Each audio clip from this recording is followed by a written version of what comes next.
Medak MP Raghunandan Rao ఉన్నారు. ఒక్కసారి ఈరోజు జరిగినటువంటి ఎన్ కన్వెన్షన్ విషయానికి సంబంధించి ఆయనతో మాట్లాడించే ప్రయత్నం చేద్దాం. రఘునందన్ గారు నమస్తే అండి. నమస్తే. ఒక వకీల్ సాబ్గా చెప్పండి, ఈ రోజు ఇందాక ఎన్ కన్వెన్షన్ మీద కోర్టు ఇచ్చినటువంటి స్టే ఏదైతే ఉందో గతంలో కూలగొట్టాలని ఇచ్చింది, ఇప్పుడేమో స్టే ఇచ్చింది. ఒక వకీల్ సాబ్గా ఎందుకు అట్లా కోర్టులో రెండు భాగాలు అంటే రెండు రకాలుగా తీర్పు అనేది? సో ఒక లైన్లో చెప్పాలంటే ఇది దురదృష్టకరం. 2010 నుంచి 14 దాకా కేసు నడిచినప్పుడు సాక్షాత్తు అప్పుడు ఉన్నటువంటి సర్వోన్నత న్యాయస్థానం చెప్పింది ఏంటంటే చెరువులలో ఏమైనా ఎంక్రోచ్మెంట్ ఉంటే దాన్ని సర్వే చేసి కూలగొట్టండి అని చెప్పిండ్రు. ఒకవేళ అనుకుందాం నాగార్జున గారు చెప్పినట్టు హైకోర్టు చెప్పినట్టు అక్కడ స్టే ఉంది అనుకుందాం. ఎన్ని సంవత్సరాలు ఉంటుంది అజయ్ అన్న స్టే? 2014లో స్టే ఇచ్చి 2024 దాకా వకీలు బెంచ్ మీదకి రానియరు, పిటిషను జడ్జీలు వినరు. ఒక్కొక్క ఫంక్షన్ ₹1 ఎన్ కన్వెన్షన్ వసూలు చేసుకోవచ్చు, 4 ఎకరాల చెరువులలో మట్టి పోయొచ్చు. ఇవన్నీ జరుగుతూ ఉంటాయి. 10 ఏళ్ల తర్వాత ఒక అధికారి లేచి నిద్ర లేచి వచ్చి కూలగొడుతుంటే మళ్ళీ దీని మీద స్టే ఉంది. ఏం స్టే? ఎట్లా ఇస్తారు స్టే? నేను కూడా అడుగుతున్నా జ్యుడిషియరీని. స్టే ఇస్తే 30 రోజులు, 60 రోజులు, 90 రోజులు, ఏడాది 10 ఏళ్ల దాకా పిటిషన్ ఎందుకు రాలేదు? ఎన్ కన్వెన్షన్ మీద ఒకవేళ స్టే ఉన్నది నిజమే అయితే అయ్యా తెలంగాణ హైకోర్టు చీఫ్ జస్టిస్ గారు స్టే ఎన్నడు ఇచ్చిర్రు? ఆ తర్వాత ఆ రోజు నుంచి ఈ రోజు దాకా పిటిషన్ బెంచ్ మీదకి ఎందుకు రాలేదు?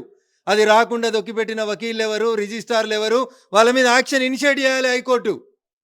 మీరు పిలిస్తే నేను కూడా వచ్చి మాట్లాడతాను. నాగార్జున చెప్తున్నారు, నాకు ఎటువంటి నోటీస్ ఇవ్వకుండా కూలగొట్టడం స్టే ఉన్నదాన్ని, ఇది బాధాకరము. నాకు నిజంగా ముందే చెప్పింటే నేనే వచ్చి దాన్ని కూలగొట్టి దగ్గరుండి కూలగొట్టించావని కదా అని చెప్తున్నారు హీరో నాగార్జున. ఈ శుద్ధులు మాట్లాడితే కొంచెం వెటకారంగా అనిపిస్తుంది అన్న. నాలాలో వాడు కొట్టుకుపోయిన రోజు నా ఎన్ కన్వెన్షన్లో ఒక దావతి ₹1 వచ్చినాయి, ఆ చనిపోయిన పిల్లకి ఇచ్చేస్తా అని ఇచ్చి రావాలి పైసలు. మీకు ఆ హృదయం లేదు. మీరు స్టే ఎందుకు తెచ్చుకున్నారు? సర్వే అయిందా కాలేదా ఎన్ కన్వెన్షన్ మీద? మీరు చెరువు కబ్జా చేసి కట్టిరని తహసీల్దార్ రిపోర్ట్ ఇచ్చిండా ఇవ్వలేదా? ఇచ్చినాక మళ్ళీ కొత్త దుకాణం ఏంది? స్టేకి ఎందుకు పోయినావు? ఇలా సన్నాయి నొక్కులు నొక్కుతున్నావు కదా, నాకు చెప్తే నేనే కూలగొడుతుంటాను. 2014లోనే చెప్పారు కదా నువ్వు చెరువు కబ్జా చేసి కట్టినావని. ఎందుకు కూలగొట్టలే? కోర్టుకు ఎందుకు పోయినావు? స్టే ఎందుకు తెచ్చుకున్నావు? అంటే తహసీల్దార్ అంటే నీ దృష్టిలో కనబడతలేడా?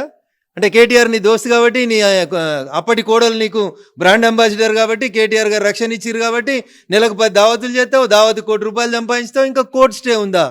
దొంగనే దొంగ నడిచినట్టు సుప్రీంకోర్టు క్లియర్గా చెప్పింది. చెరువులో కుంటలో ఏది కట్టినా ఎవరు కట్టినా నోటీసులు ఏం అక్కర్లేదు, ఇమీడియట్ గులగొట్టమని చెప్పింది. మంచి పని చేసిరు. ఫైనల్గా ఏం చెప్పాలనుకుంటారు అటు కోర్టుకి కానివ్వండి, జడ్జిలకు కానీ, నాగార్జునకు కానీ? అన్నా నేను ఉన్నది మాట్లాడతా. ఉన్నది మాట్లాడేవాడు ఊరందరికి శత్రువు అవుతాడు. నేను ఒకటే అడుగుతున్నా, 2014లో అదే ఆంధ్రప్రదేశ్ ఉమ్మడి న్యాయస్థానం హైకోర్టు దాని మీద సర్వే చేసి ఎంక్రోచ్మెంట్ ఉంటే తీసేయమన్నది. అనుకుందాం 6 నెలలకు నాగార్జున గారు పోయి స్టే తెచ్చిర్రు. 2014లోనే తెచ్చుకున్నాడు, 15లోనే తెచ్చుకున్నాడు. నేను మీ ద్వారా ఇలా హైకోర్టు చీఫ్ జస్టిస్ గారిని అడుగుతున్నా, 2015లో స్టే ఇచ్చినటువంటి పిటిషన్ స్టే ఎన్ని సంవత్సరాలు ఉంటుంది? ఎందుకు ఇనలేదు మీరు? ఎవరిది తప్పు? పిటిషన్ బెంచ్ మీదకి ఎందుకు రాలేదు? స్టే తీసుకుపోయి 10 ఏళ్ళు ఒక్కొక్కడు 100 కోట్లు సంపాదిస్తుంటే దేనికోసం కోర్టు? సుప్రీంకోర్టు ఏం చెప్పింది?